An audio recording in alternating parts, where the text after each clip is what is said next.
Good morning students. पिछ मैं sir Deepak Verma. पिछली वीडियो में मैंने बताया था आपको सीमा शुल्क की प्रकृति के बारे में, जिसमें हमने देखा था एक केंद्रीय कर है, ये एक अप्रत्यक्ष कर है, आयात निर्यात कर है, लागत का एक भाग है और इसके उत्पन्न होने की शर्तें बताई थी। तो इसी क्रम में आज हम देखेंगे कि सीमा शुल्क के उद्देश्य क्या क्या है।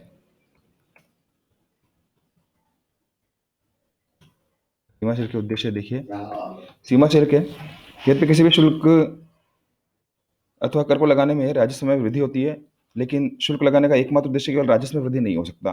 कर लगाने से जनता को वस्तु महंगी प्राप्त होती है, और जब राजस्व जल कल्याण में वृद्धि होती है, तो एक तरफ जनता का पर कर लगाना कुछ उद्देश्यों की पूर्ति करता है, तो इसमें कुछ कमियां दोष भी है।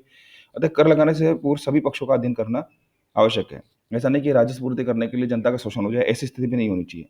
तो पहले उन उद्देश्यों का अध्ययन किया जाना चाहिए जिसके लिए सीमा शुल्क लगाया जाना चाहिए, अथवा मतलब उसके बाद ही हमें ये देखना चाहिए कि सीमा शुल्क से लाभों कमियों का भी अध्ययन करना चाहिए कि जो नया इम्पोज किया जा रहा है इसके क्या क्या प्रॉफिट है, क्या लॉस है, फाइनली इसके जब लॉस से ज़्यादा इसके प्रॉफिट होंगे, जनता के लिए कल्याणकारी होना चाहिए।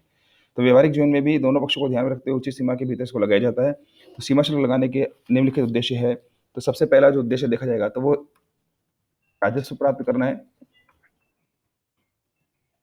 तो ये मैं आपको पहले बता चुका हूँ कि केवल एकमात्र उद्देश्य राजस्व प्राप्त करना नहीं है। राजस्व के जरिए ही सरकार को आमदनी होती है और वो उसके अकॉर्डिंग पब्लिक एक्सपेंडिचर और पब्लिक वेलफेयर वर्क कर सकती है। तो सीमा शुल्क चाहे आयात शुल्क के रूप में हो चाहे निर्यात शुल्क के रूप में, दोनों स्थिति में केंद्र सरकार को राजस्व की प्राप्ति होगी। अतः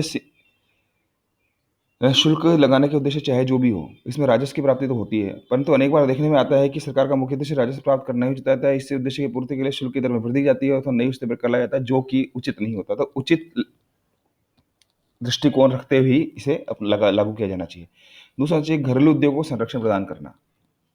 सिंपल सिंपल चीज़ है, प्रोटेक्शन टू डोमेस्टिक इंडस्ट्रीज। तो एक नया इसकी चीज़ है, ये है घरेलू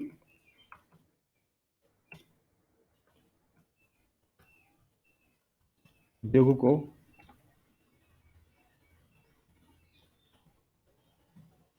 संरक्षण प्रदान करना भी इसका एक उद्देश्य है।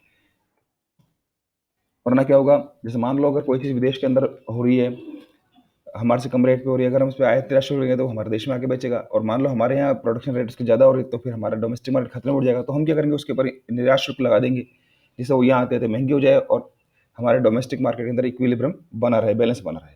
तो एक उद्देश्य ये भी है। तो देखिए भारत जैसे विकासशील देश में उद्योगों को हमेशा विकसित देशों में निर्यात माल से प्रतिस्पर्धा का सामना करना पड़ता है।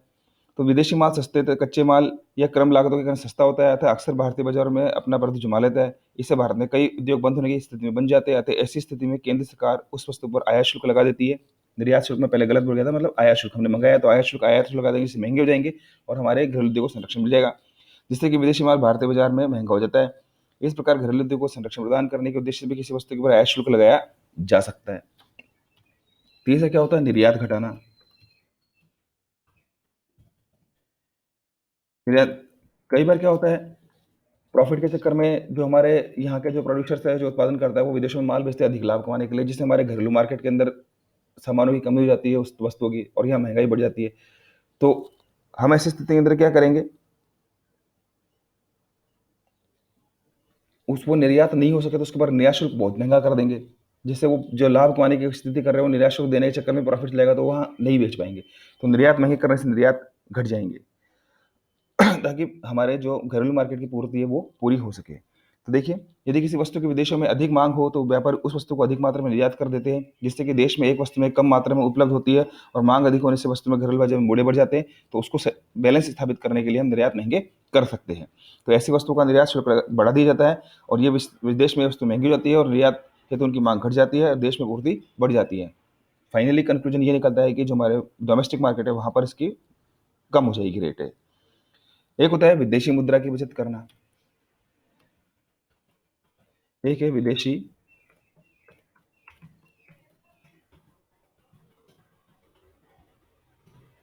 मुद्रा की बचत करना।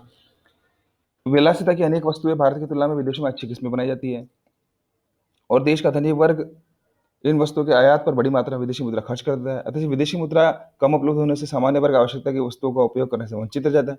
तो ऐसी स्थिति से बचने के लिए केंद्र सरकार विलासिता की वस्तुओं पर आयात शुल्क बढ़ा देगी, जिससे वो महंगा हो जाएगा, जिससे कि उनका आयात कम हो जाता है और विदेशी मुद्रा की बचत होती है। एक होता है हमारे पास तस्करी पर नियंत्रण करना।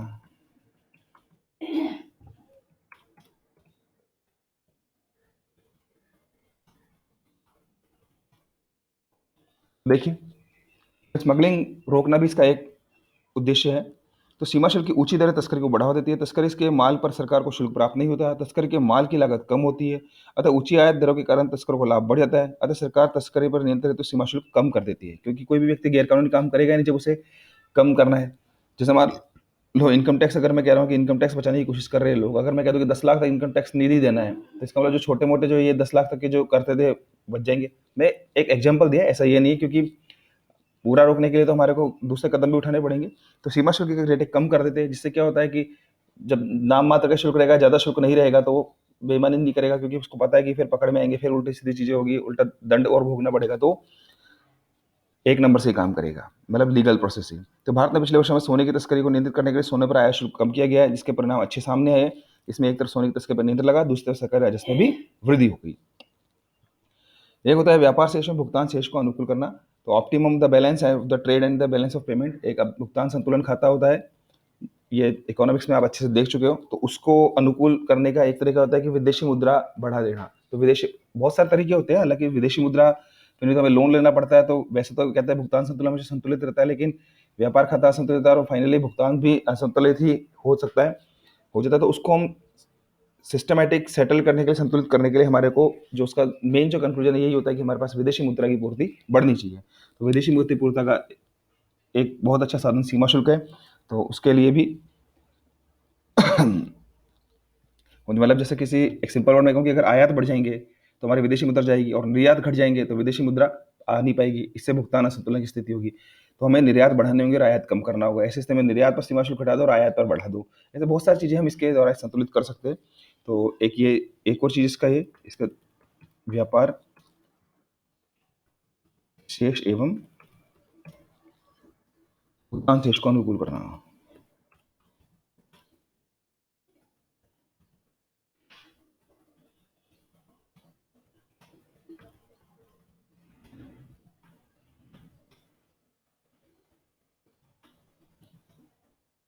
देखिए क्या है, एक बार थोड़ा सा देख लेते टेक्निकल में। जब किसी देश की आयात बढ़ जाती है और निर्यात कम हो जाती है तो विदेशी मुद्रा भुगतान करने में असुविधा होने लगती है और व्यापार शेष तथा भुगतान शेष की स्थिति प्रतिकूल हो जाती है। अतः ऐसी स्थिति को अनुकूल बनाने के लिए विदेशों से आने वाले माल पर आयात शुल्क बढ़ा दिया जाता है, जिससे निर्यात घट जाते हैं, तथा निर्यात शुल्क घटा जाता है, जिससे निर्यात बढ़ जाते हैं। इससे विदेशों में भारतीय माल सस्ता होने से उसकी मांग बढ़ती है। तो एक तरफ आयात घटने से और दूसरे निर्यात बढ़ने से विदेशी मुद्रा की बचत भी होती है और अधिक मात्रा में प्राप्त होती है।